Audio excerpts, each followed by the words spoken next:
Phone आला की गेला, फोन आला की गेला दुटीवर. बाबाला माझ्या कुणीतरी बाबा फसवला रे, ज्यांनी कोणी केलंय त्याला सोडू नका. माझा गेला सोडून माझा माती टाकलायची, माझा माती टाकलायची. आज अख्ख्या परपंचात नाही निघून गेला माझ्या घरात सावल्या. व्हिडिओ कॉल केला, फोन केला रे मला 4:15 4:30 वाजता. नंतर माझं बाळ गेलंय. आमचा बापाच्या जागा होता तो. त्यानं आम्हाला आईचं बापाचं सगळ्याचं प्रेम दिलेलं. ते आम्हाला आमच्यापेक्षा लहान होता पण आमच्यापेक्षा मोठा वाटायचा. मी स्वतःहून संगती येत होते. संगतीच होता का? मग त्यांनी त्याचे कर्मचारी नसल्यामुळे मला घरून फोन करून मला बोलवून घेतलेलं. म्हणजे तुम्ही सुद्धा त्यांच्या ऑन ड्युटी मध्ये कामाला मदत करायचा तरी सुद्धा मग त्यांनी संपर्क समोरच्या वायरमॅनांशी केला होता का की बाबा या अशा गोष्टी मी काम करतोय? मग त्यावेळेस काय घटना घडली होती तुम्ही अगोदर त्यांनी इलेक्ट्रिक बोर्डाला लाईन बंद करायसाठी फोन केलेला होता. बर. आणि नंतर काम चालू असताना अचानक सप्लाय चालू झाला. हा, सप्लाय चालू झाला. मग तुम्ही कोणत्या गावाची लाईट काम करत होता? बलकवडी गावची. अहोरात्र 24 तास सेवा करत होता. तीच सेवा करत असताना MSCBच्या गलथान कारभारामुळे आज त्याचा जीव गेलाय. केवळ गोळेवाडी गावावरच दुःख नाही तर पूर्ण भागावरती एकही माणूस असा त्याच्या डोळ्यातून अश्रू आले नसेल असा एकही माणूस सापडणार नाही. एवढ्या भयानक हा असा प्रकार विचित्र झालेला आहे की एखाद्याच्या निष्काळजीपणामुळे पाहू शकता तुम्ही. हे खूप पक्क काम असतं, हे सुद्धा तुटलेलं आहे. एवढा भयानक परिस्थिती झाली. आणि इथेच ते काम करत होते वरती. आणि तुमचे जावई होते ते. मग ते तुम्ही इथं आला, तुम्ही काम केलं त्यांनी. आणि मग अचानकच लाईट चालू झाली ना, अचानकच स्पॉट झाला. म्हणजे तुमच्या समोर माझ्या समोर मी खाली येतो बाय. अरे बापरे. यांचे या मुलीचे मिस्टर म्हणजे पती त्यांचे, हे त्यांच्या आणि त्यांचं जावई त्यांच्या डोळ्यात देखत काम करत असताना ते इथून निघून गेले. खूप दुःखाची घटना घडलेली. व्याळीच्या वरती एकही त्यांचा असा परमनंट म्हणून हे इलेक्ट्रिशियन म्हणजे वायरमॅन नव्हताच. दुसरी गोष्ट की ना त्यांना सेफ्टी म्हणजे इन्शुरन्स पण त्यांचा आहे नाहीये. म्हणजे तसं इन्शुरन्स पाहिजे सेफ्टीसाठी, तो पण त्यांचा नाही.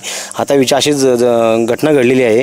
त्याच्या मागे हे त्यांचे सासरे होते आणि दुसरा त्याचा सक्का भाऊ होता. हे दोघेही होते खालून. पश्चात त्याच्या पत्नीला त्याच्या शिक्षणानुसार नोकरी मिळावी हीच विनंती. आणि आम्ही सुद्धा त्याच्या तोपर्यंत मिळत नाही तोपर्यंत आम्ही मागे हरणार नाही. आम्ही सदैव त्याच्या परिवारासोबत आणि गोपाळ सोबत सदैव राहू. पण अशा अनेक गोपाळ नका होऊ देव की ज्यांना अनेक संसार नका होऊ उद्ध्वस्त होऊ. अगोदर सुद्धा 3 झाले. तिसरी घटना म्हणजे वाई तालुक्यात MSCBचा एकदम गलथान कारभार आहे. तर ही अशी अवस्था आहे बघा, तुम्ही पाहून घेऊ शकता इथे की कशा पद्धतीचा हा ट्रान्सफॉर्मर आहे. तुम्ही पाठवून जरा पूर्ण एक चित्रीकरण दाखवा. हे कशा पद्धतीचं आहे की इथं एकटाच हा दिलीप गोळे म्हणजे गोपाळ हा एकटाच व्यक्ती या भागामध्ये काम करत असायचा. आणि ह्या परिस्थितीला या भागातील ज्या काही अडचणी असेल त्या अडचणीला हा गोपाळला एकट्यालाच सहकार्य करावं लागायचं. ही जबाबदारी स्वीकारली की खातं डेफिनेटली मदत करेल. लॉंग लाईफ मदत पाहिजे. एक मिनिट मदत नको, त्याच्या फॅमिलीसाठी लॉंग लाईफ मदत पाहिजे. तुम्ही तसं जिल्ह्याच्या अधिकाऱ्याशी बोलून घ्या प्लीज. बरं का, तर लोक शांत होतील. मूळ बरं का, तुम्ही अगदी व्यवस्थित चर्चा झाली, सगळं चाललंय व्यवस्थित. बरं का साहेब रमेश, त्याच्या मिसेसला त्याच्या जागेवर अनुकंपावर तुम्ही जॉबला लावायला पाहिजे. हे लिखित द्यायला लागेल तुम्हाला, कारण ही मदत देऊन हा विषय संपणार नाही. 4 लाख मदत ठीक आहे, मदत विषय सोड. तुम्ही एवढं हाय रिस्कचे प्रोफाईल त्यांना सांगताय करायला. एसटी वाला काम करून 4 लाख रुपये कशी काय जागणार? त्यासाठी तुम्हाला याच्यावर योग्य डिसिजन घ्यावं लागेल. मग आता मूळ विषयाकडे आलं तर हे बघा, मूळ विषयाकडे आलं तर गोपाळचा मृत्यू नेमका कशामुळे झाला? MSCBचं वितरण व्यवस्था जी कशी आपल्याकडे आहे, वेगळं फेडर आपल्याला नसल्यामुळं व्याळीच्या ठिकाणी जागा उपलब्ध आहे. साहेब तुम्हीच होता ना, जागा उपलब्ध केली, त्या ठिकाणी अडचण झाली. त्याच्यानंतर गेली 12-15 वर्ष आम्ही संघर्ष त्यासाठी आबांनी परत सांगितलं तुम्ही त्या जागेवर ऐका जरा. आबांनी सांगितलं तुम्ही त्या जागेवर बसू नका, तिथं बाजूला घ्या, पण तो प्रश्न मिटवून टाका.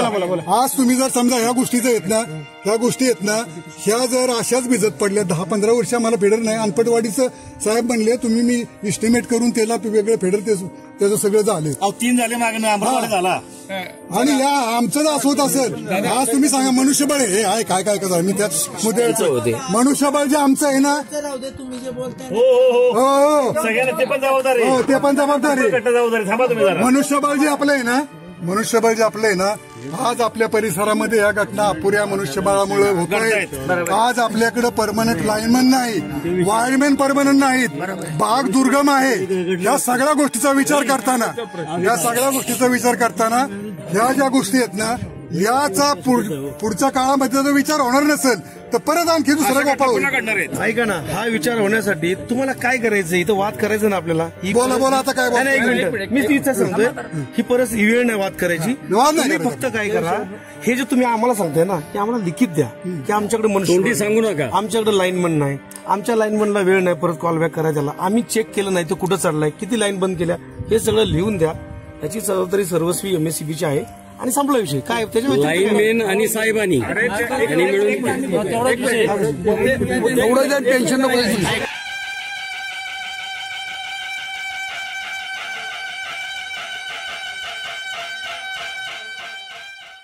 नमस्कार मंडळी. कामावर गेलेलं आणि तिकडे दिलीप गोळे त्यांची ओळख होती ज्या नावाने ते गोपाळ गोळे. या भागामध्ये एकदम सेवेस तत्पर असणारे, सेवेचे ठाई तत्पर असे ते गोपाळ गोळे त्यांच्या नावाची ओळख होती. आणि ह्या भागामधील लोक जी सर्व जी मुंबईला असतात आणि वृद्ध लोक ही गाव पातळीवरती असतात तर त्या लोकांची सेवा व्हावी हे त्या तरुण वयामध्ये करत होते. त्यास त्यांच्या परिवारावरती दुःखाचा डोंगर कोसळलाय. आज एका व्यक्तीने, कोणी अज्ञात व्यक्तीने ते काम करत असताना ऑन ड्युटीवरती असताना त्यांच्यावरती ते ट्रान्सफॉर्मा चालू केला आणि त्यांना करंट लागला आणि त्या करंट लागला त्यांचा दुर्दैवी मृत्यू झाला. तर आज त्यांच्या परिवाराला आपण भेट दिलेली आहे. तर आपण त्यांच्यापासून जाणून घेऊया की नेमकं त्यांच्या बाबतीत संध्याकाळी कशी घटना घडली. आज तुमचा परिचय करून द्या. माझं नाव अश्विनी दिलीप गोळे. तुम्ही त्यांच्या मिसेस आहे अश्विनी. आणि ह्या तुमच्या मुली 2 मुली. मग तुम्हाला त्या दिवशी कसा संपर्क झाला, तुम्ही केव्हा ही घटना घडली तुम्हाला माहिती झालं? दुसऱ्या दिवशी सकाळी 6:30 वाजता कळलं. दुसऱ्या दिवशी 6:30 वाजता. घरातून जाताना काय सांगून गेले होते? कामावरती जातोय. कामावर जातोय.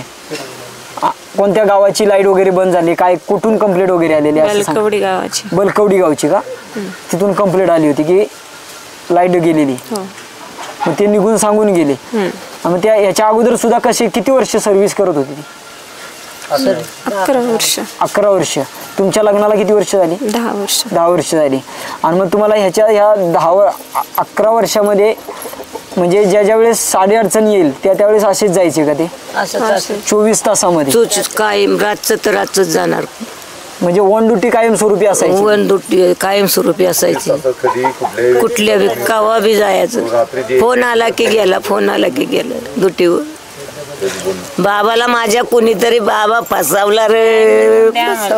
ज्यांनी कुणी केलंय त्याला सोडू नका. तुम्हाला MSCB ने काही आश्वासन दिलंय फक्त, अजून तर काय हे केलेलं नाहीये. वयाच्या 33व्या वर्षी ही घटना तुमच्या बाबतीत घडलेली त्यांच्या. आणि आज 2 मुलींना पोरकं करून ते निघून गेले. आज ह्याला जबाबदार सुद्धा MSCBचे. कारण तिथं जो ट्रान्सफॉर्मर आहे तो काय ओपन आहे असं समजण्यात आलेलं आहे. आम्ही तिथे स्वतः जाऊन पाहणार आहोत, त्यावेळेस आम्ही बघूया. त्याच्यानंतर ना तुमचा काही संपर्क नाही? ते कसे होते स्वभावानं तुमच्याशी? खूप इतका स्वच्छ मनाचा माणूस होता. खूप स्वभाव भारी होता. आवाज जरा एका मेऱ्याला सोडत नव्हती, तर जरा एका मेऱ्याला सोडत नव्हती. भाषा बोलणार, पुरींला पुढ्यात घेणार, काय काय करणार. चहा पेत नव्हता, दूध प्यायचा आणि सकाळचा दुट्टीवर जायचा. काय करू आता मी, काय करू मी, काय मी आपल्या बाबाचं सांगू रे तुम्हाला, मी काय सांगू मी. ज्या आईने 9 महिने पोटामध्ये वाढवला त्याच आईपासून आपला मुलगा आज निघून गेलेला आहे. आज या भागावरती सुद्धा दुःखाची काळ आणि ह्या घरावरती सुद्धा. आणि ह्या आईने सुद्धा आज विचार केला नव्हता की अशी घटना माझ्या मुलाच्या बाबतीत घडेल. एकेकाळी सुख होतं की माझा मुलगा MSCB मध्ये कामाला लागला, आणि आज दुःख होतं की आज MSCBच्या गलतानपणामुळे आज माझा मुलगा माझ्यातून हरवून गेलेला आहे. आज त्या आईने आणि ह्या बायकोने आणि ह्या 2 मुलांनी आज त्या मुलांना सुद्धा आज आठवत नसेल, येणाऱ्या काळामध्ये आठवणार सुद्धा नाही की आपल्या वडिलांचं कसं वागणं होतं किंवा काय. परंतु आज त्यांच्या ह्या लहान वयातच त्यांची मुलांना वडील सोडून गेलेले. सोडून बाबा माझा गेला सोडून, माझा माती टाकलायची, माझा माती टाकलायची. आज अख्ख्या परपंचात नाही निघून गेला माझ्या घरात सावल्या, आज माझ्या घरात सावल्या. कुठं सुधो मी,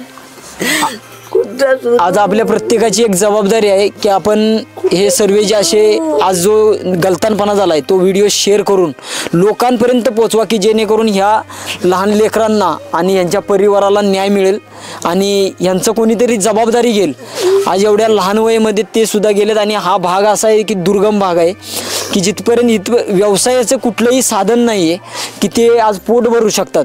तर त्यांच्या या जबाबदारीसाठी आपण आज तुम्हाला व्हिडिओ दाखवलेला आहे. तर त्यांची कोणीतरी जबाबदारी घ्यावी, त्यांच्या शिक्षणाचीच नव्हे तर त्यांच्या अगदी पुढं त्यांच्या अगदी दुसऱ्या सासरघरी जाईपर्यंत त्यांची जबाबदारी घेण्यासाठी आज आपण हा व्हिडिओ शेअर केलेला आहे. तरी सर्व दाखवलेला आहे, तरी हा व्हिडिओ शेअर करा, लोकांपर्यंत पोहोचवा आणि यांना या परिवाराला न्याय मिळावा ह्याच आपण या व्हिडिओच्या माध्यमातून सांगू शकतो. आज दूध पिळत दूध आता काय करून मी कशी सांभाळू यांना. आज 8 वर्षाची आहे का 6 वर्षाची आहे. आज तुम्ही हा पाहू शकता, आज त्यांच्या परिवारात आज दुःखाचा डोंगर पसरलेला आहे. त्यांना बोलता सुद्धा येत नाही अशी अवस्था आहे. दुःखाचा डोंगर पसरलेला आहे. त्यांचे भाऊ सुद्धा येते. बाबा माझ्या घरातला. तुमचं नाव? माझं नाव राजा विठ्ठल गोळे. विठ्ठल गोळे. तुमचं आणि त्यांचं म्हणजे कसं, म्हणजे भावाचं नातं कसं होतं? एकत्र कुटुंब होतं. एकत्र कुटुंब होतं. मग त्या दिवशी तुमचा सुद्धा परिचय झाला, संपर्क झालाच नाही? संपर्क म्हणजे मी स्वतःहून संगती येत होते. संगतीच होता का? मग त्याचे कर्मचारी नसल्यामुळे मला घरून फोन करून मला बोलवून घेतलेलं. म्हणजे तुम्ही सुद्धा त्यांच्या ऑन ड्युटीमध्ये कामाला मदत करायचा तरी सुद्धा मग त्यांनी संपर्क समोरच्या वायरमॅनांशी केला होता का की बाबा या अशा गोष्टी मी काम करतोय? मग त्यावेळेस काय घटना घडली होती तुम्ही सांगा. अगोदर त्यांनी इलेक्ट्रिक बोर्डाला लाईन बंद करायसाठी फोन केलेला होता. बरं. आणि नंतर काम चालू असताना अचानक सप्लाय चालू झाला. हां, सप्लाय चालू झाला. मग तुम्ही कोणत्या गावाची लाईट काम करत होता? बलकवडी गावची. मग तिथं ते सप्लाय त्याला कुठून होतं? मग सप्लाय त्याला आपला पसरणी जलवाहिनी म्हणून. पसरणी जलवाहिनी. मग तिथल्या लोकांशी संपर्क झाल्यानंतर बंद तर केली होती? बंद तर केलेली होती लाईन. मग त्या लोकांनी त्या ट्रान्सफॉर्मरला टाळा लावला नव्हता? ज्या टायमाला इकडे दुसरा वायरमॅन काम करत असतो त्या टायमाला तिथे त्या ट्रान्सफॉर्मरला सुद्धा टाळा लावायची सुद्धा सिस्टम आहे. मग त्या लोकांनी तिथल्या टाळा लावला नव्हता? टाळा नव्हते, असंच पडलेलं आहे, त्यांना लॉक बी काय नाही. असेच आपण ते बघू शकतो ना तिथे जाऊन.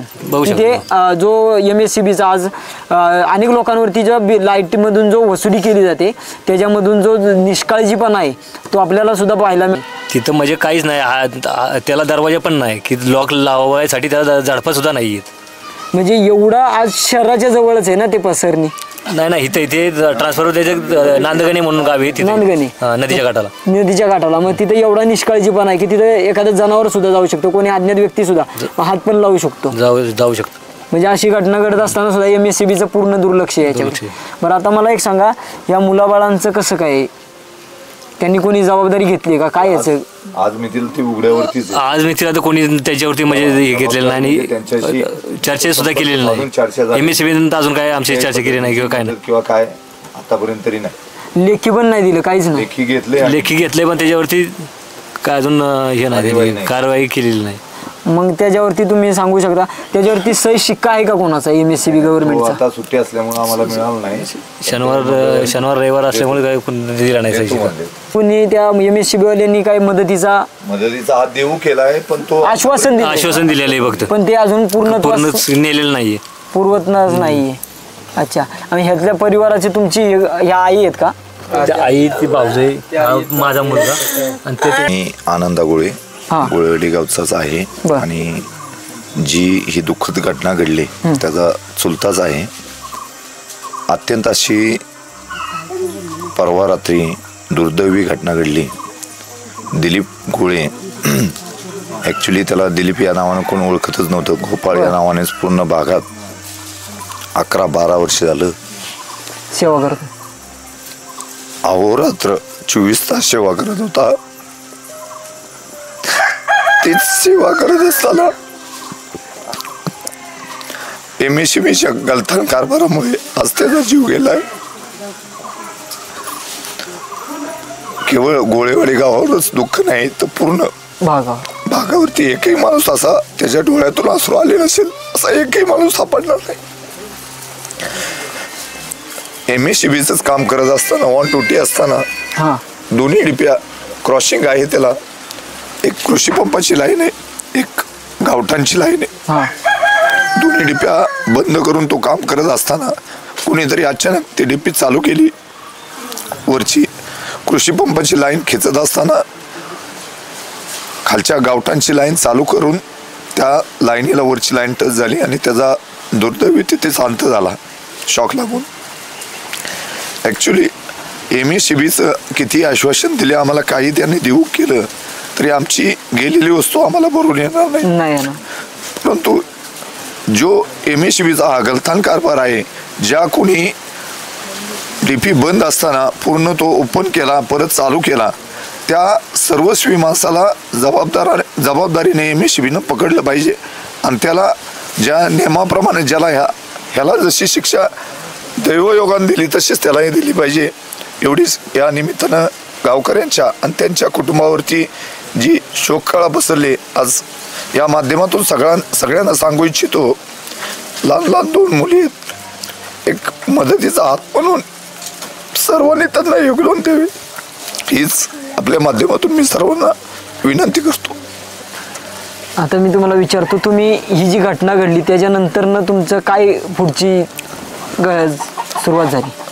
ज्या क्षणी तिथं त्याचा शॉक लागून तो खाली पडला त्याच क्षणी एक पलीकडच्या गावामध्ये कीर्तनाला जाणारी गाडी थांबवली. त्याचा भाव आणि सासरा तिथं होता.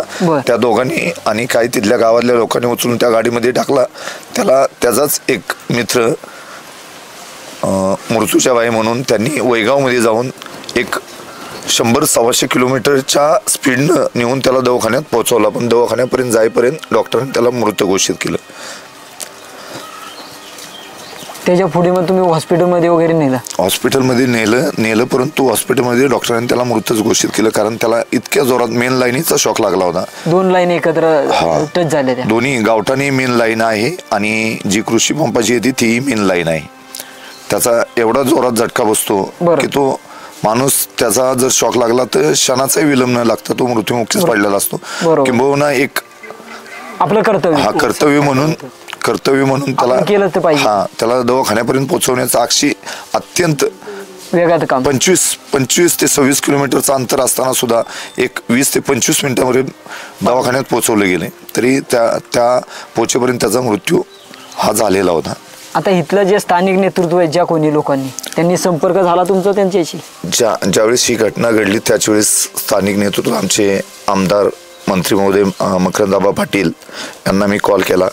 ते आता एका मीटिंगमध्ये होते, परंतु दुसऱ्या त्यांच्या सहकार्याने लगेच त्यांना तो फोन पोचवला आणि क्षणाचाही विलंब न लावता त्यांनी मला परत फोन केला आणि इतर सगळ्या ज्या यंत्रणा आहेत त्यांनी फोन करून जे बी त्याला काय करायचं असेल, मदत करायची असेल ती करायला त्यांनी लगेच फोन केले.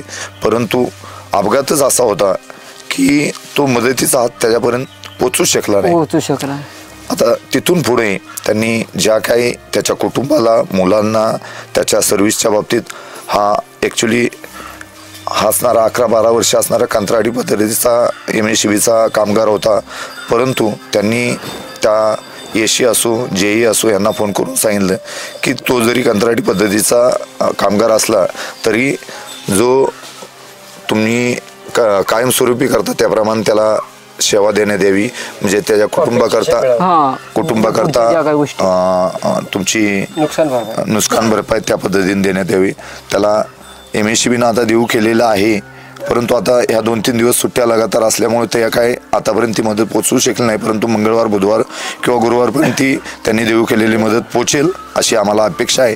परंतु आमचं MSCBलाही तुम्ही देताय ही मदत तटपुंजी आहे, तर त्यात आपण काही ना काहीतरी मदतीचा सर्वस्वी हात जबाबदारी घेऊन आपण ती मदत जास्तीत जास्त देण्याचा प्रयत्न करावा आणि समाजातील इतर समाजातीलही भागातील लोकांना एक कळकळीची आणि आव्हान म्हणून विनंती करतो की त्या कुटुंबासाठी आपण मदतीचा हात सर्वांनी पुढे करूया.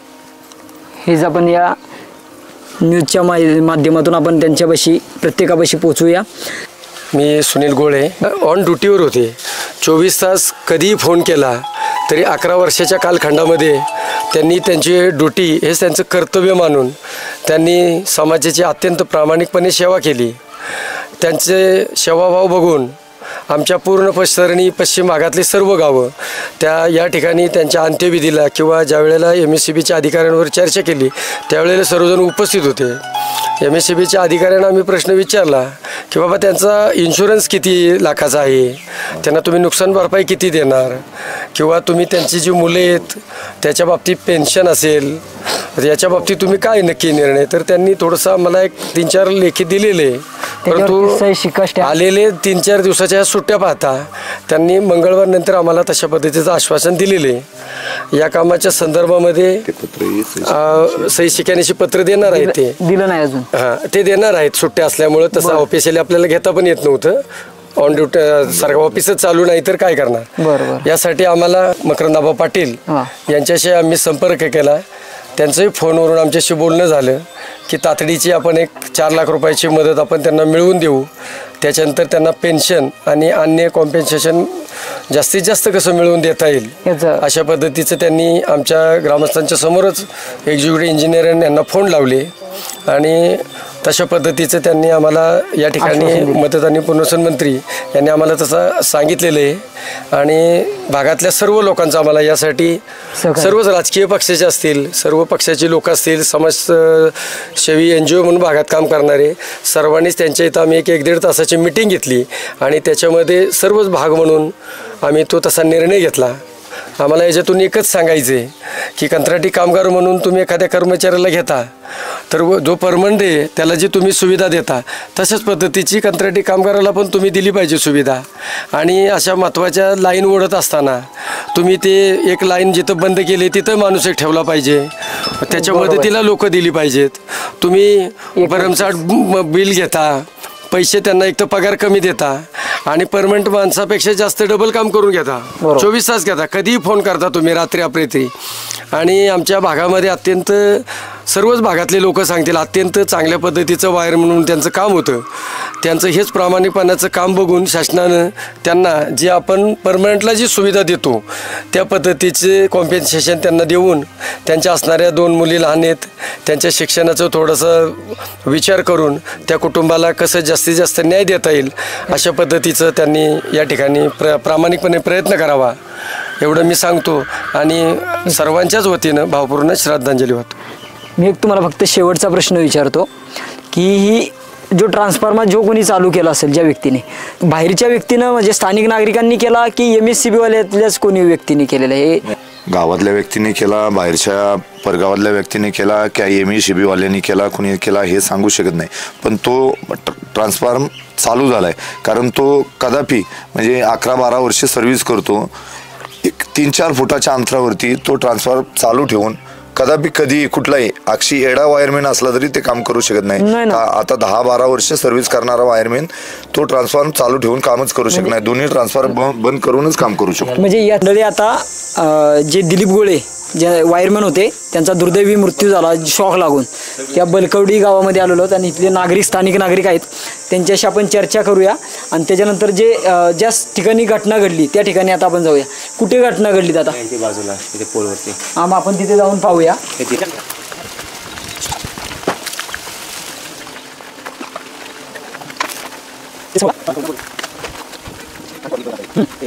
एवढंच अंतर आहे. तुम्ही आता इथे पण पाहू शकता इथे 2 लाईनी आलेल्या आहेत आणि 2 लाईनी आल्याच्या नंतर ना हा म्हणजे परिसर हा खूप सुसाट्याचा वारा वगैरे असतो इथे, धरण वगैरे, आणि जवळच महाबळेश्वर आहे. तर इथं वाऱ्याचं सुद्धा तर तुम्ही वर पाहू शकता की कशा पद्धतीने वायरा एकदम जवळ आहेत ताराच्या, तरी त्याच्याकडे सुद्धा प्रशासनाचं दुर्लक्ष आहे. जर इथं एखादी जरी वरच्या लाईनची वायर जर खालच्या लाईनला जर पडली तर ती लाईन ट्रिप होऊ शकते आणि अनेक लोकांच्या मीटरवरती अनेक लोकांच्या लाईट जाऊ शकते आणि एखादी घटना पण घडू शकते की इथं शेतकरी एखादा काम करत असेल तर त्यावेळेस. तर तुम्ही आता पाहिलं असेल, मी तुम्हाला दाखवून दिलेले आणि जितकं शक्य होईल तिथपर्यंत हे प्रशासनापर्यंत पोहोचून इथल्या स्थानिक नागरिकांना याचा कसा न्याय मिळेल हेच आपण प्रत्येकाने एक धोरण ठेवूया. आणि आपण आता जी जागा आहे ना ती पाहूया.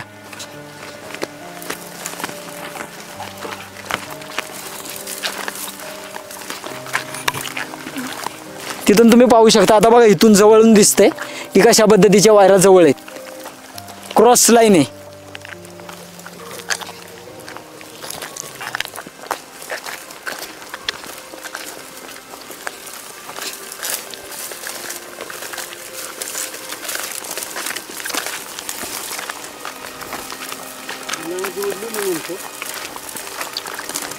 त्याने जोडली. इथे घटना घडली का? हे बघा हीच ती जागा आहे. जरा पुढे या तुम्ही. हीच ती जागा आहे आणि इथे बरंच मोठा हे बघा हे स्फोट पण झालेला दिसतोय. या गोष्टी सुद्धा एवढ्या भयानक हा असा प्रकार विचित्र झालेला आहे की एखाद्याच्या निष्काळजीपणामुळे पाहू शकता तुम्ही. हे खूप पक्क काम असतं, हे सुद्धा तुटलेलं आहे. एवढा भयानक परिस्थिती झाली आणि इथेच ते काम करत होते वरती आणि कोणी अज्ञात व्यक्तीने त्याला लाईट नसल्यामुळे त्या अज्ञात व्यक्तीने इथे काम केलं आणि त्या ट्रान्सफॉर्मरची लाईट चालू केली. आणि त्यावेळेस तुम्ही इथं होता का? हा, इथं माझं चिकनचं दुकान आहे. बरं, मी दुकानावरती होतो तर त्यांनी मला आवाज दिला. हा, की काम करायचं चालू आहे. म्हणजे आपलं रेग्युलर पहिल्यासारखं येतच असणार आहे. हा, ते येतच असते. बरं. आणि मला म्हणले इकडे वरती या, काय तुम्हाला गिराईक नाही तर वरती या. मग मी आलो वरती आलो आणि मग आम्ही ती दोर वाढायला लागलो. बर. ते दोर लाईट सगळी बंद होती. बंद होती. हा, बंद होती. त्यावेळेस त्यांनी कामाला सुरुवात केली. म्हणजे ते केव्हा तुम्हाला तुम्ही फोन कराल त्यावेळेस कामाला उपस्थित राहतात का? ते जावई माझे, ते तुमचे जावई आहेत का? हा, जावई. मी पण गोळेवाडीच आहे. अरे बापरे. जावई आहेत त्यांचे गोपाळ. हा का? म्हणजे तुमचे जावई होते ते. मग ते तुम्ही इथं आला, तुम्ही काम केलं त्यांनी आणि मग अचानकच लाईट चालू झाली ना, अचानकच स्पॉट झाला. म्हणजे तुमच्या समोर माझ्या समोर मी खाली येतो बाई. अरे बापरे. यांचे या मुलीचे मिस्टर म्हणजे पती त्यांचे हे त्यांच्या आणि त्यांचं जावई त्यांच्या डोळ्यात देखत काम करत असताना ते इथून निघून गेले. खूप दुःखाची घटना घडलेली की त्यांच्यासमोर त्यांच्या जावयाचा मृत्यू त्यांनी पाहिला डोळ्यात देखत. खूप वाईट झालं. तुम्ही कोणाला याच्या जबाबदार ठरवाल? एमएससीबीला. हा, एमएससीबी जबाबदार, दुसरं कोण जबाबदार असणार आहे? एमएससीबीला. खूप म्हणजे त्यांच्या या गलतानपणामुळे त्यांचा जो ट्रान्सफॉर्मर सुद्धा आहे त्याचा आपण तुम्हाला व्हिडिओ दाखवूया आणि फोटो सुद्धा दाखवूया, शेअर करूया की त्या ट्रान्सफॉर्मरला कुठलंही कव्हर नाहीये, कुठलंही पॅकिंग नाहीये. तर त्याच्यामुळे कुणीतरी अज्ञात व्यक्तीने येऊन ते चालू केलं. त्याच्यानंतर पहिले त्यांनी काम केले, 1.5 तास काम करतात वर. बर. आणि 1.5 तास 6:15च्या टायमिंगला हे घडले. याच्या अगोदर पण एक घटना घडलेली आहे ना, याच्या अगोदर वासोळ्याला घडली. असंच म्हणजे एमएससीबीचा गलतानपणा. आपल्यापासून जर 4-10 पैसे कमी जर बिल भरला नाही तर ते वीज कट होऊ शकते, परंतु मीटर कापतात. परंतु अशा ज्या वायरमॅनांची जी सोय आहे गैरसोय होते, त्यांना सोयच नाही. त्याच्यामुळे त्याच्यात कोणी लक्ष देऊ शकत, कोण लक्षच देत नाही. कोण त्यांचा लाईनमॅन पण तो इकडे येत नाही, त्याला पण वेळ काय आवलीपर्यंत त्याला माहिती पण नाही आपली लाईन कुठे. हा, तो जो लाईनमॅन आहे ना त्यानं सांगायला पाहिजे ना. हा वायरमॅन त्याला फोन केलाय की मी खांबावर चढतोय, मग त्यानं त्याची जबाबदारी आहे ना. त्यानं तिथं थांबायला पाहिजे होतं. तिथं थांबायला पाहिजे ना. त्यानं इकडे फोन करायला पाहिजे ना, तुझं झालं का बाबा, मी लाईट चालू करू का, त्यानं विचारायला पाहिजे ना. हे त्यानं पण केलं की कसं काय झालं आणि मग हे डायरेक्ट तिकडे लाईट चालू झाली. पण त्यानं फोनच नाही केला. मग ते वरतीच होते किंवा खाली पडले? नाही ना, वरती वरडले, तडपडले आणि नंतर मग ते लाईट बंद झाली तेव्हा ते खाली पडले. अरे बापरे. इथं पडले. ही जागा आहे ती पाहू शकता तुम्ही की इथं ते पडले वरून. म्हणजे जवळजवळ हे 30-35 फुटाचं अंतर आहे. 30-35 फुटावरून वरती दाखवा तुम्ही. 30-35 वरून फुटानंतर ना हा व्यक्ती इथे पडला आणि त्यानंतर सुद्धा त्या जीवाचं काय झालं असेल. ज्या परिवारामध्ये घरी सांगून आलं, आपल्या मुलाबाळांना भेटून आलं होतं की मी काम करायला चालू आहे, परंतु आज घरी सुद्धा जाता आलं नाही. हे दुःख एवढं घडलंय. आज आपण ह्या एमएससीबीचा गलतान कारभार आपण प्रशासनासमोर आणूया, जनतेसमोर आणूया. हे गोपाळ माझा भाऊ आहे, चुलत भाऊ. मी अर्जुन गोळे. बर. गेल्या 8 ते 10 वर्षापासून तो इथे MSCB मध्ये काम करतो. परंतु यांचा व्हॅलीच्या वरती अजूनही एकही असा आहे की त्याला परमनंट करण्यात आलं नव्हतं. त्या व्हॅलीच्या वरती एकही त्यांचा असा परमनंट म्हणून हे इलेक्ट्रिशियन म्हणजे वायरमॅन नव्हताच. दुसरी गोष्ट की ना त्यांना सेफ्टी म्हणजे इन्शुरन्स पण त्यांचा आहे नाही आहे, म्हणजे जसं इन्शुरन्स पाहिजे सेफ्टीसाठी तो पण त्यांचा नाही. आता अशीच घटना घडलेली आहे. त्याच्या मागे हे त्यांचे सासरे होते आणि दुसरा त्याचा सक्का भाऊ होता. हे दोघेही होते खालून त्यावेळेस. तर हे प्रशासनाची जबाबदारी त्या गोष्टींसाठी हे सर्व बघण्याची सप्लायची सर्व. मला एक विचारायची की जर ही लोक त्या म्हणजे घरातली लोक आहेत म्हणून त्यांना सहकार्य करतात, ह्या त्यांच्या टीम सोबत MSCB वाली पाहिजे होती, MSCB वाली मदतीला पाहिजे होते. परंतु जर घरातली लोकांना जर कामावर आणायला लागत असेल तर त्याने ते मदतीला वगैरे बोलवलं आले. परंतु हे MSCBचं काम होतं की ह्या लोकांनी मदत केली पाहिजे. त्यांचे अधिकारी गलतान कारभार हा समोर येतोय, चव्हाट्यावरती येतोय. बरोबर. आता त्याची लहान लहान मुलं आहेत, एक अंगणवाडीमध्ये आणि दुसरी लहान लहान मुलं आहेत त्यांची. तर एक पहिलीला मुलगी आहे, एक अंगणवाडीला मुलगी आहे आणि त्याला मुलगा नाही. बरोबर. आणि त्या लहान लहान 2 मुली आहेत. आता संसार कुठेतरी सुरुवात झाली होती, आता 2 वर्षापूर्वी 3 वर्षापूर्वी शेवट झाला. त्याचा शेवट इथंच झाला. तर त्यांनी काय करायचं? आणखी तुम्हाला काय उणीव बसली हेच. आणि इथे जर जो तुम्ही पाहाल तर एकदम वायर एकदम जवळून आलेच आहे. तर त्याची सेफ्टी खाली PVC वगैरे काही वगैरे नाहीये. जो वायरचा पावसात वादळ बिदळ आला काय आलं तर एका वायरला दुसऱ्या टच झाल्या तर डायरेक्ट शॉर्ट सर्किटच होणार आहेत. आणि असेच शेतकऱ्यांसाठी रिस्क आहे. पुढे झाडे पूर्व भाग म्हणजे हे पूर्व भागात असेच दुर्गम भाग असे 24 घंटा अवेलेबल उपलब्ध असायचा प्रत्येक वेळेस. तो माझा जीवाभावाचा मित्र होता, बालपणीपासून आम्ही एकत्र होतो. त्याच्यावर प्रत्येक वेळेस असा या भागातला तुम्ही कोणीही विचारा गोपाळ कामाविषयी कसा होता. गोपाळनी नेहमी 100% आपले 24 त्याने त्याच्या वेतनाचा कधी हे नाही केला. त्याला जो अडचणीत आला त्याने त्याची मदत करण्यासाठी नेहमी तत्पर राहिला. त्याला हा कदाचित फळ दिलं या MSCBने की त्याची दखल नाही. गेली 11 वर्ष काम करतोय. 11 वर्षात एकही परमनंट व्यक्ती नाही. परंतु हे माहीत असताना हा मुलगा इतकं वर्ष काम करत होता तरी त्यांनी प्रशासनाने त्याला दखल नाही घेतली, परमनंट नाही केला. आता त्याचा संसार त्याचा उघड्यावर पडलाय. आता जेव्हा त्यांचे काल MSCBचे जे पण अधिकारी आले, साहेब आले, ते बोलतात त्यांना स्वतःच माहिती नाहीये की त्यांना इन्शुरन्स आहे की नाही आहे, त्यांना वेतन किती, सॅलरी किती आहे, किंवा त्यांचा PF कट होतो की नाही. डिरेक्ट ते बोलतात मी क्लास 1 ऑफिसर आहे, क्लास 2 ऑफिसर, त्यांचा PF कट होतो. PF एक वेगळा प्रकार आला आणि इन्शुरन्स प्रकार आला वेगळा आला. पण त्यांना इन्शुरन्स प्रकार हा त्यांच्या सॅलरीमध्ये इन्क्लूडच नाही. आणि त्यांनी त्याचा परिवार कसा चालवायचा. आता आम्ही स्थानिक नागरिकांनी त्यांना निवेदन देऊन काय त्यांना काल निवेदनच दिले. दबाव हा कोणी प्रकारचे एवढी गर्दी होती पण कोणी दबाव नाही. त्यांना निवेदन दिलंय की त्यांच्या जे परिवार आहे त्यांना त्याच्या पश्चात त्याच्या पत्नीला त्याच्या शिक्षणानुसार नोकरी मिळावी हीच विनंती. आणि आम्ही सुद्धा त्याचा तोपर्यंत मिळत नाही तोपर्यंत आम्ही मागे हरणार नाही. आम्ही सदैव त्याच्या परिवारासोबत आणि गोपाळसोबत सदैव राहू.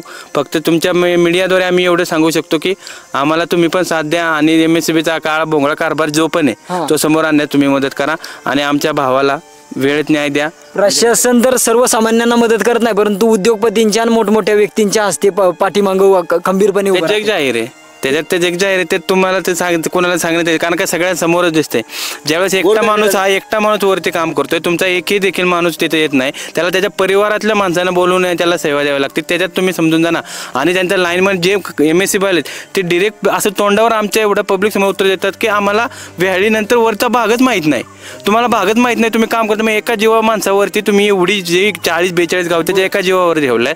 तो एकटा काम का तर तो समाजसेवा म्हणून काम करत होता म्हणून तो करतोय चांगला 11 वर्ष काम म्हणून तुम्ही त्याच्याकडे लक्षच नाही दिलं. आणि शेवटी ज्यावेळेस तो त्याचा हे झाला त्यावेळेस येतात तुम्ही 2 मिनिटं शांत उभं राहाल, आम्ही मदत करू. अरे मदत काय करणार आहे? त्याचा जीव आमचा मित्र आमचा भाऊ परत येणार आहे, त्याच्या मुलींना तो बाप परत येणार आहे नाही ना.